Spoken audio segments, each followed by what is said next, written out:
Hello everyone. आज के video में हम एक ट्रेडर और इन्वेस्टर के माइंडसेट को थोड़ा डिस्कस करेंगे कि कैसे एक ट्रेडर और इन्वेस्टर का माइंडसेट डिफरेंट होता है। साथ ही आज हम एक फुटवियर कंपनी का भी डिटेल में टेक्निकल और फंडामेंटल एनालिसिस करेंगे। आप अनुमान लगा सकते हैं वो फुटवियर कंपनी कौन सी है? चलिए आप गैस करिए और वीडियो को आगे देखने से पहले मेरे को कमेंट में लिख के जरूर बताइएगा कि आपने कौन सी फुटवियर कंपनी को गैस किया जिसका आज हम एनालिसिस करेंगे। देखते हैं कितनों का गैस करेक्ट होता है। चलिए अभी हम देखते हैं कि एक इन्वेस्टर और ट्रेडर उसका पॉइंट ऑफ व्यू इन्वेस्टिंग और ट्रेडिंग में डिफरेंट कैसे होता है। देखिए, एक जो ट्रेडर होता है उसका जो व्यू होता है वो शॉर्ट टर्म का होता है। उसको कुछ पॉइंट कवर करने होते हैं, जितने उसको इंट्राडे में मिल जाए या फिर एक very short period of time उसको जितने भी पॉइंट मिल जाते हैं वो सिर्फ उतने कवर करने पर फोकस करता है। उसका ये इंटेंशन नहीं होता है कि इस स्टॉक को मैं लंबे समय तक रखने वाला हूँ, इस स्टॉक को मैं मल्टी बैगर बनाने वाला हूँ। उसका सिर्फ इतना ही पर्पज, एक ट्रेडर का इतना ही पर्पज होता है कि इस पर मेरे को एक 10% 15% जितना भी मेरे को शॉर्ट पीरियड ऑफ टाइम में एक स्विंग ट्रेडिंग के हिसाब से जितना मेरे को रिटर्न मिल जाए उतना बेस्ट है। तो ऐसे में उसका पॉइंट ऑफ व्यू शॉर्ट होता है। हम जैसे एक एग्जांपल ले, एक स्टॉक IFCI था, हमने 12 रुपीज पर, हमारा जो ग्रुप है टेलीग्राम पर sweet stock and market trend, वहां हमने बताया था अपने व्यूअर को 12 रुपीज पर था जब ये स्टॉक हमें इन्वेस्टमेंट के हिसाब से अच्छा लगता है, आप चाहें तो इसको इन्वेस्टमेंट के लिए देख सकते हैं। जिन्होंने वहां 12 रुपीज पर इन्वेस्टमेंट किया उनको हमने सजेशन दिया था 32 के अराउंड कि आप इसमें प्रॉफिट बुक कर सकते हैं। अब ये कुछ दिन कंसोलिडेशन में चला जाएगा, इसका एक बार जो रीजनेबल इसका जो गेन है वो हो चुका है। फिर उसके बाद फिर 2 मंथ बिफोर उसमें सडनली फिर एक्टिवनेस हुई, तो हमने फिर कहा था कि यदि किसी को इन्वेस्टमेंट करना है तो आप कर सकते हो, 32 का अपना स्टॉप लॉस लगाओ, जहां तक जाता है ट्रैक करो और अपने इन्वेस्टमेंट पर फायदा उठाओ। अप हुआ वो, फिर वो 62 तक गया, 71 भी उसने टच किया।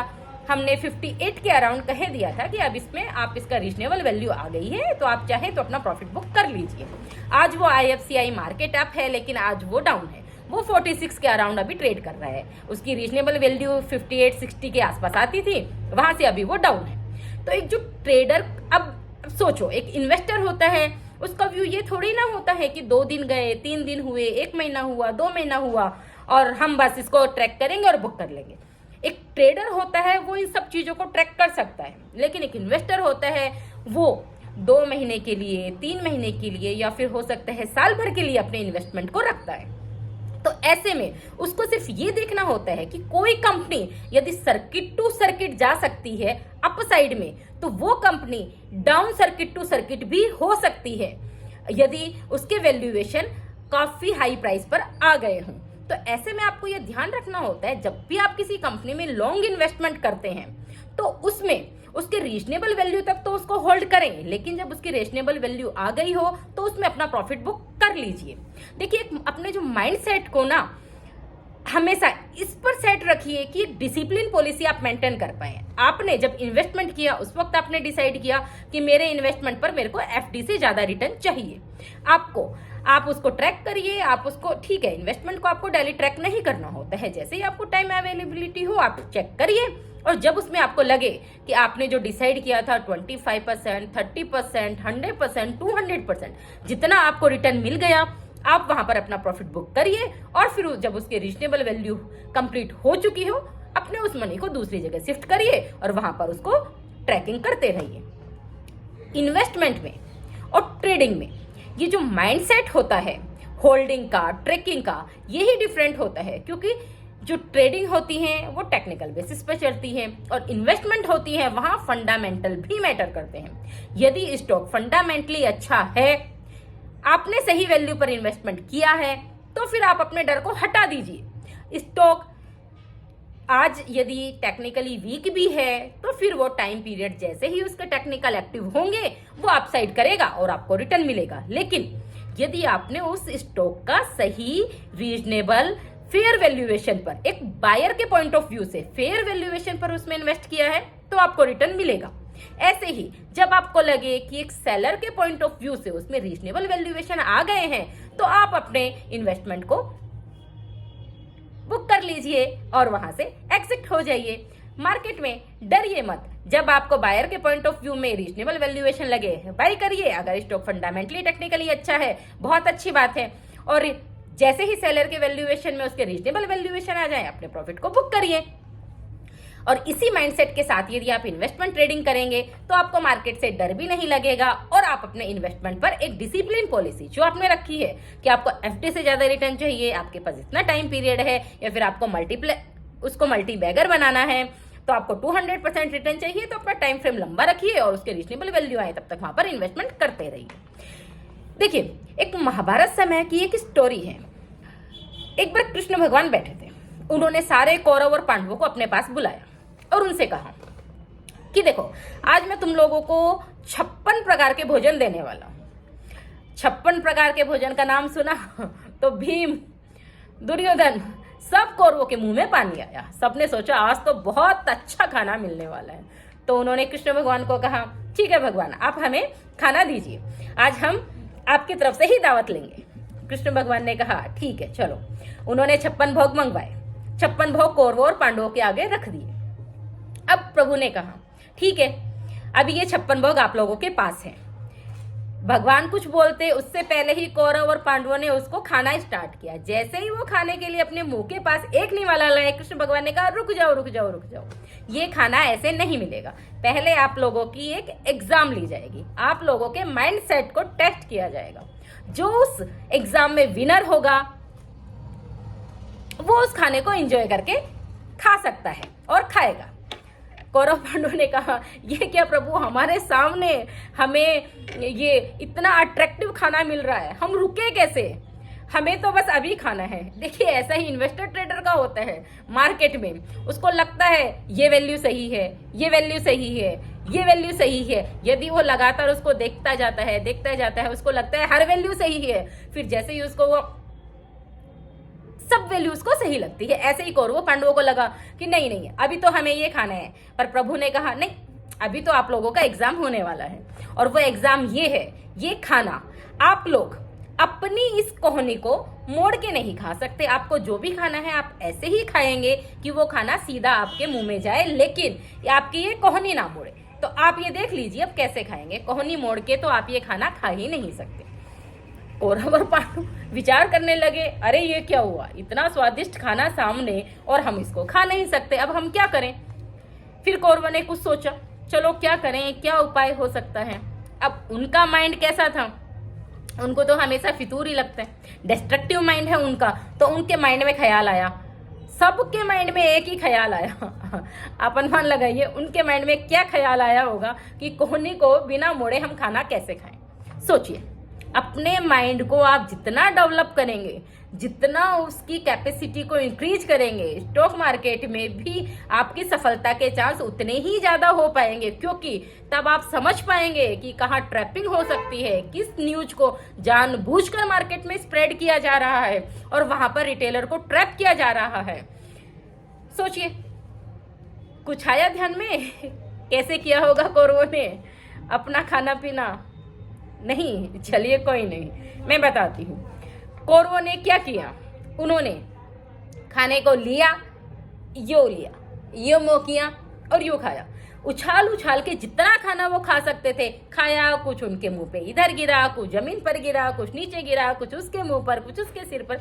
इसी तरीके से उनका सारा खाना, आधे से ज्यादा खाना वेस्ट हो गया। कुछ उनके मुंह में गया, कुछ उन्होंने खाया। खा के वो संतुष्ट रहे कि हमें हमारे अकॉर्डिंग मिल गया।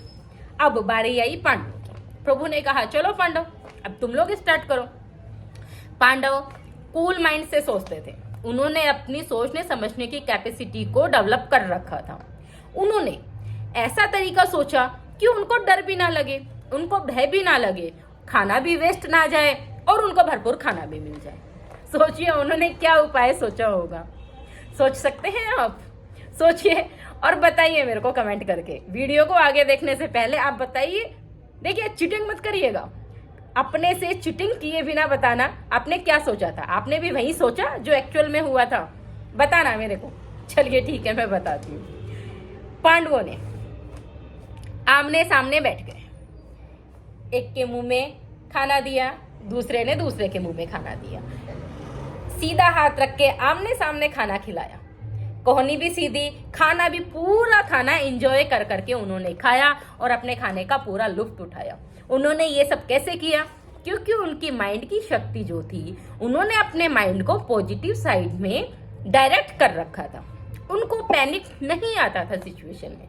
इसीलिए मैं मार्केट में जब कहती हूँ कि मार्केट में सबसे पहले माइंड को डेवलप करना ही जरूरी है, क्योंकि यदि आपका माइंड डेवलप होगा तो आप इन्वेस्टमेंट के डिसीजन सही ले पाएंगे। ट्रेडिंग के लिए भी माइंड डेवलपमेंट जरूरी है, लेकिन ट्रेडिंग में टेक्निकल्स की समझ होना सबसे ज्यादा जरूरी है, क्योंकि ट्रेडिंग मोस्टली टेक्निकल के बेसिस पर होती है। टेक्निकल्स लेवल जहां बाइंग का इंडिकेशन देते हैं वहां बाइंग की जाती है, जहां सेलिंग का इंडिकेशन देते हैं वहां सेलिंग की जाती है। तो इसलिए अपने माइंड को आप जितना डेवलप करेंगे, स्टॉक मार्केट में एंट्री से पहले, ट्रेडिंग से पहले, इन्वेस्टिंग से पहले माइंड का डेवलपमेंट जरूरी है, क्योंकि माइंड डेवलप होने पर आप किसी भी पैनिक सिचुएशन को भी इजीली हैंडल कर पाएंगे। देखिए, एक सिंपल नॉर्मल ह्यूमन साइकोलॉजी होती है। किसी चीज को हम बार बार देखते हैं और यदि वो हमारे अनफेवरेबल होती है तो हमें पैनिक होता है। तो बस यही होता है। अगर आपका एक ट्रेडर का व्यू है तो आप अपनी पोजीशन को ट्रैक करिए, डेली ट्रैक करिए, आवरली ट्रैक करिए, इवन मिनट्स में भी ट्रैक करिए और उसके अकॉर्डिंग जितना आपको रीजनेबल चाहिए उतना अपना रिटर्न लीजिए। लेकिन यदि आपका इन्वेस्टर का व्यू है, आपने अच्छे स्टॉक को अच्छे लेवल पर, रीजनेबल वैल्यूएशन पर, फंडामेंटल देखकर अगर उसको बाई किया है, थोड़े बहुत अप डाउन में पैनिक मत करिए, स्टॉक को होल्ड करिए, एक टाइम पीरियड के साथ आपको रिटर्न मिलेगा। जैसा कि हमने हमारे लास्ट वीडियो में आइडिया फोर्ज का फुल एनालिसिस करके आपको बताया था कि आइडिया फोर्ज 670 पर फंडामेंटली सपोर्ट है, लेकिन 745 का उसका टेक्निकली रेजिस्टेंस है। जब तक वो 745 के अबव ट्रेड एंड क्लोज नहीं करेगा, उसमें फास्ट मूवमेंट पॉसिबल नहीं है। अब आप देखिए आइडिया फोर्ज में अभी 3 दिन पहले क्या हुआ। कल आइडिया फोर्ज 745 के अबव क्लोज हुआ और आज आइडिया फोर्ज ने 890 का हाई देखा, टेक्निकली 890 का हाई देखा। ये टेक्निकल्स होते हैं, यही इन्वेस्टमेंट में भी ध्यान रखने पड़ते हैं। अब इन्वेस्टर यदि उसने 740 पर लिया हो और वो 690 आया, वहां पे पैनिक करके अपनी पोजीशन को माइनस कर देता, ये सोच कर कि नहीं, पता नहीं क्या होने वाला है, मैं तो नहीं रख सकता, स्टॉक अच्छा है कि नहीं है पता नहीं। लेकिन यदि उसको पता हो कि स्टॉक का एग्जैक्ट स्टॉप लॉस क्या है, स्टॉक फंडामेंटली टेक्निकली कैसे बिहेव कर सकता है, तो वो अपने माइनस जाने पर भी, थोड़ा डाउन जाने पर भी पैनिक नहीं करता और आज अपने उस इन्वेस्टमेंट पर सिर्फ 2 दिन में इतना अच्छा रिटर्न गेन कर लेता। बस स्टॉक मार्केट में यही सब होता है। तो वो सब कब होता है? जब हमारी मेंटल एबिलिटी स्ट्रांग होती है, मेंटल कैपेसिटी स्ट्रांग होती है। ये स्टोरी बताने का पर्पज भी यही था कि अगर मेंटल एबिलिटी स्ट्रांग होती है, कैपेसिटी स्ट्रांग होती है, तो हम पैनिक सिचुएशन में भी अच्छे से हैंडल कर सकते हैं। हम जब भी अपनी स्टडी करते हैं, जब भी किसी चीज को सीखते हैं, हमारे लिए वो इजी हो जाता है। इसीलिए मैंने लास्ट वीडियो में भी कहा था, यदि आपको स्टॉक मार्केट की पूरी समझ लेनी है तो सबसे पहले अपने माइंड को डेवलप करिए, उसके बाद आप टेक्निकल्स की, फंडामेंटल्स की कुछ भी बुक पढ़ लीजिए और प्रैक्टिस कर लीजिए। स्टॉक मार्केट में आपका डर खत्म हो जाएगा। आपको लगेगा स्टॉक मार्केट में कुछ भी नहीं है। लोग कहते हैं कि ये हो जाएगा, ये तो किस्मत है, ये तो लक है, ये तो वो है वो है, लोग कहते रहेंगे। देखिए, किस्मत एक टाइम पीरियड तक ही काम करती है। यदि आपकी मेहनत प्रॉपर है तो वो किस्मत से भी ऊपर आपको रिटर्न देगी। मेहनत का कुछ भी सब्स्टिट्यूट नहीं है। लेकिन यदि आप सिर्फ किस्मत के भरोसे बैठे रहे तो फिर आपको कुछ नहीं मिलने वाला। हो सकता है मिल भी जाए, भाई किसी की किस्मत बहुत अच्छी हो सकती है, उसको मिल भी जाए, लेकिन नॉर्मली ऐसा नहीं होता है। बिना मेहनत के किसी को कुछ नहीं मिलता है, इस बात का आप ध्यान रखिए। चलिए अब हम बात करते हैं उस फुटवियर कंपनी की जिसका हम आज एनालिसिस करने वाले हैं। उस फुटवियर कंपनी का नाम है कैंपस एक्टिव वियर। ये कैंपस कंपनी लास्ट ईयर ही इस कंपनी का आईपीओ आया था। हालांकि ये कंपनी 1987 में इनकॉर्पोरेट हो चुकी थी, लेकिन इसका आईपीओ लास्ट ईयर आया था। आज ये कंपनी अपनी आईपीओ प्राइस से भी नीचे ट्रेड कर रही है। 2021 में ये जो कैंपस वियर थी, ये इंडिया की लार्जेस्ट फुटवेयर कंपनी थी वैल्यू एंड वॉल्यूम के टर्म्स में। ये स्पोर्ट्स एंड एथलेजर फुटवेयर का एक ब्रांड है और वही मैन्युफैक्चर करता है। इस कंपनी में अभी एसबीआई म्यूचुअल फंड ने 245 की रेट पर 1.3% स्टेक लिया है। ये कंपनी अभी टेक्निकली जब तक 263 के अबव क्लोज एंड सस्टेन नहीं करती है, technically fast movement and technically movement little bit difficult है, लेकिन जब तक ये कंपनी 232 के अबव है, इस कंपनी में शार्प फॉल भी पॉसिबल नहीं है। तो अब इस कैंपस कंपनी में जैसा मैंने बताया, लास्ट ईयर इसका आईपीओ आया था और आज ये आईपीओ प्राइस से भी नीचे है। इसकी सारी डिटेल्स अभी मैंने आपको बता दी है। तो अब इसमें आपको यदि लॉन्ग टर्म का व्यू है, याद रखिए लॉन्ग टर्म का अगर आपका व्यू है तो आप अपना एक थोड़ा इन्वेस्टमेंट इस कंपनी में कर सकते हैं, क्योंकि ये कंपनी जो ब्रांड इसका है, जो ये मैन्युफैक्चर करती है, वो अभी आराम से उसकी डिमांड इंडिया में कम होने वाली नहीं लग रही है। और इसमें म्यूचुअल फंड का भी इन्वेस्टमेंट हो रहा है, तो आप इसमें अपना इन्वेस्टमेंट स्ट्रेटेजी उन सबको देखकर लॉन्ग के हिसाब से बना सकते हैं। लेकिन ध्यान रखिएगा, ये सब हमारे इंडिविजुअल एनालिसिस है, इंडिविजुअल रिसर्च है। आप अपने इन्वेस्टमेंट से पहले अपने इन्वेस्टमेंट एडवाइजर की राय जरूर लीजिएगा और उसके अकॉर्डिंग ही अपने इन्वेस्टमेंट करिएगा। आपको और किसी कंपनी के बारे में भी डिटेल में जानना हो तो आप हमें कमेंट करके कमेंट में बताइएगा। नेक्स्ट वीडियो में हम उस कंपनी की पूरी हिस्ट्री को सर्च करके, स्टडी करके, एनालिसिस करके, उसका टेक्निकल भी, उसका फंडामेंटल्स भी आपको बताने की कोशिश करेंगे। तब तक के लिए take care, happy trading, happy investing.